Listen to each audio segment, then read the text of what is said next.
Price Lord warriors. ஏசாயா 60ஆம் அதிகாரம் 20ஆம் வசனம். உன் சூரியன் இனி அஸ்தமிப்பதில்லை, உன் சந்திரன் மறைந்துவதுமில்லை. கர்த்தரே உனக்கு நித்திய வெளிச்சமாயிருப்பார், உன் துக்க நாட்கள் முடிந்து போகும். ஆண்டவராய் இயேசு கிறிஸ்து என்று நம் ஒருவரையும் பார்த்து சொல்கிறார், மகனே மகளே, உன்னுடைய துக்க நாட்கள் இன்றோடு முடிந்து போகும்.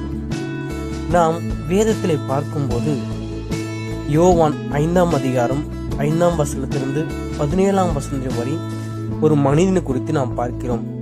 அந்த மனிதன் பார்க்கும்போது 38 வருடம் வியாதியா இருந்தான். 1 வருடம் அல்ல, 2 வருடம் அல்ல, 38 வருடம் அவன் சீலையாம் குளத்தண்டே வியாதிப்பட்டிருந்தான். அந்த மகனை சொஸ்தப்படுத்துவோர் யாரும் இல்லை.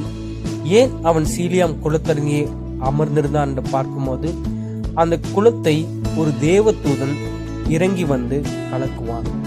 அவன் கலக்கும் போது யார் முதலில் அந்த குளத்தில் இறங்குகிறார்களோ அவர்களுக்கு சுகம் உண்டாகும். இந்த மனிதனோ 38 வருடமாய் எனக்கு இன்று சுகம் கிடைக்கும், நாளை சுகம் கிடைக்கும், அடுத்த நாள் தேவதூதன் அந்த தண்ணீரை கலக்கும் போது நிச்சயமாய் நான் இறங்கி விடுவேன், எனக்கு சுகம் கிடைக்கும் என்று ஒரு நம்பிக்கையோடு 38 வருடம் யாரையாவது என்னை எடுத்து அந்த தண்ணீரண்டை போடுவார்களா என்று நினைத்து அவன் சுகத்தை எதிர்பார்த்து கொண்டிருந்தான். அந்த 38ஆம் வருடத்திலே ஆண்டவராக இயேசு கிறிஸ்து அந்த மனிதனை சந்திக்கிறான். சந்தித்தது மாத்திரமல்ல, உன் படுக்கையை எடுத்துக்கொண்டு நட என்று அவனை பார்த்து சொன்னார். உடனே அந்த 38 வருடமாய் இருந்த அந்த வேதனை, அந்த வியாதி அந்த மகனுக்கு உடனே சுகம் கிடைத்தது. அந்த நாள் அவன் வாழ்க்கையிலே துக்க நாட்கள் முடிந்த நாளாகின்றது. இன்னும் ஒரு உதாரணத்தை பார்க்கும்போது மத்தேயு 9ஆம் அதிகாரம் 20ஆம் வசனம், மார்க்கு 5ஆம் அதிகாரம் 25ஆம் வசனம், லூக்கா 8ஆம் அதிகாரம் 43ஆம் வசனம், இந்த 3 இடத்திலே பார்க்கும்போது 12 வருடமாய் பெரும்பாடுள்ள ஒரு இஸ்ரே குறித்து நாம் பார்ப்போம். அதுமென்ற அந்த வியாதி என்று பார்க்கும்போது 12 வருடமாய் அந்த மகளுக்கு பார்க்கும்போது ரத்தம் போகிக்கொண்டே இருந்ததால் அந்த இரத்த போக்கினால் அவர்கள் மிகவும் கஷ்டப்பட்டார்கள். அவருக்கு இருந்த சொத்து ஆஸ்தி எல்லாவற்றையும் விற்று அவர்கள் மருத்துவத்தில் கொடுத்து எனக்கு சுகம் கிடைக்கும் என்று நம்பினார்கள். ஆனால் அவருக்கு சுகம் கிடைக்கவில்லை. இதோ இயேசு அந்த வழியாக செல்கிறார் என்று ஒரு சத்தம் கேட்டபோது அவள் இயேசுவின் ஆடையை தொட்டால் எனக்கு சுகம் உண்டாயிருக்கும் என்று சொல்லி நினைத்து அவள் வீட்டிலிருந்து புறப்பட்டு அவள் கூட்டத்தின் மத்தியிலே சென்று ஆண்டவராய் இயேசு கிறிஸ்துவின் ஆடையை தொட்டார். அந்த மகள் ஆண்டவராய் இயேசு கிறிஸ்துவின் ஆடையை தொட்ட மாத்திரத்திலே அவளுக்குள் ஒரு சுகம் உண்டாயிற்று. அந்த 12 வருடம் வியாதி அன்றோடு முடிந்தது. மூன்றாவதாக ஒரு உதாரணத்தை பார்ப்போம். 18 வருடமாய் கூனியா இருந்த ஒரு மகளை ஆண்டவராக இயேசு கிறிஸ்து விடுதலை கொடுத்தார் என்று பார்க்கிறோம். லூக்கா 13ஆம் அதிகாரத்திலே நாம் பார்க்கும்போது 18 வருடமாய் ஒரு மகள் வியாதிப்பட்டிருந்தார்.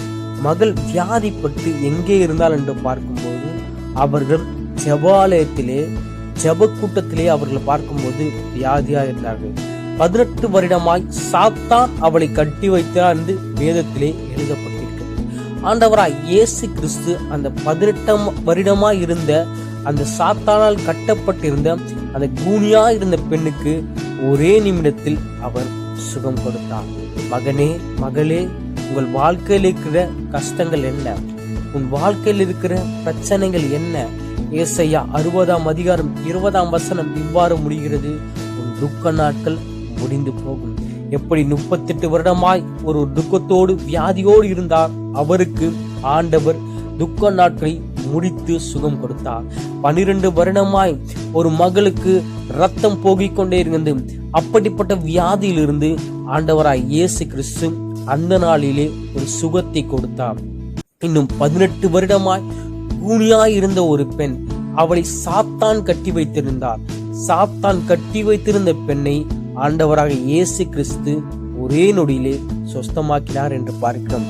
உங்கள் வாழ்க்கையில் இருக்கிற பிரச்சனை என்ன? உங்கள் வாழ்க்கையில் இருக்கிற கஷ்டங்கள் என்ன? உங்கள் வாழ்க்கையில் இருக்கிற பாடுகள் என்ன? அந்த வியாதி எத்தனை வருடம் உங்களை சரீரத்திலே உங்களை ஆட்கொண்டிருக்கிறது, அந்த கஷ்டம் எத்தனை வருடம் அந்த பிரச்சனை உங்கள் வாழ்க்கையில இருக்கிறது, அந்த கடன் பிரச்சனையோ எத்தனை ஆண்டுகளானாலும் இந்த கடன் பிரச்சனை என்னை விட்டு தீரவில்லையே நீங்க நினைக்கலாம். பல ஆண்டுகள் ஓடிவிட்டன, இந்த லேண்டுக்கான பிரச்சனை இன்னும் தீரவில்லை என்று நீங்கள் நினைத்து கொண்டிருக்கலாம். சிலருக்கு கோர்ட் கேஸ் அநேக ஆண்டுகளாய் அது நிலவிலே இருந்து கொண்டு காலங்கள் தான் ஓடிக்கொண்டிருக்கிறது, உங்களுக்கு நியாயம் கிடைக்கவில்லை என்று நினைத்து கொண்டிருக்கலாம். மகனே மகளே, இன்று ஆண்டவராய் இயேசு கிறிஸ்து உன்னை பார்த்து சொல்கிறார், உன் துக்க நாட்கள் முடிந்து போகும்.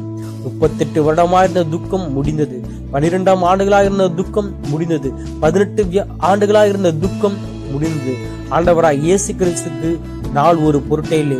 உங்கள் பிரச்சனை ஒரு நாளா இருக்கலாம், ஒரு மாதமா இருக்கலாம், 1 வருடமா இருக்கலாம், 10 வருடமா இருக்கலாம், ஏன் 50 வருடமாய் கூட அந்த பிரச்சனை உங்கள் வாழ்க்கையிலே இருக்கலாம். மகனே மகளே, நீங்கள் கலங்க வேண்டாம், அஞ்ச வேண்டாம். ஆண்டவராய் இயேசு கிறிஸ்து இந்த நாளிலே உங்களை பார்த்து சொல்கிறார், மகனே மகளே, உன் துக்க நாட்கள் முடிந்து போயிடும். நீங்கள் ஆண்டவராய் இயேசு கிறிஸ்து மாற்றம் விசுவாசிங்கள், அவரை மாற்றம் நம்புங்க. உங்கள் துக்க நாட்கள் இன்றோடு முடிகிறது. ஆண்டவர் உங்களையும் உங்கள் பிள்ளைகளையும் உங்கள் குடும்பங்களையும் ஆசீர்வதித்து உயர்த்துவார். ஆமென். Have a blessed day.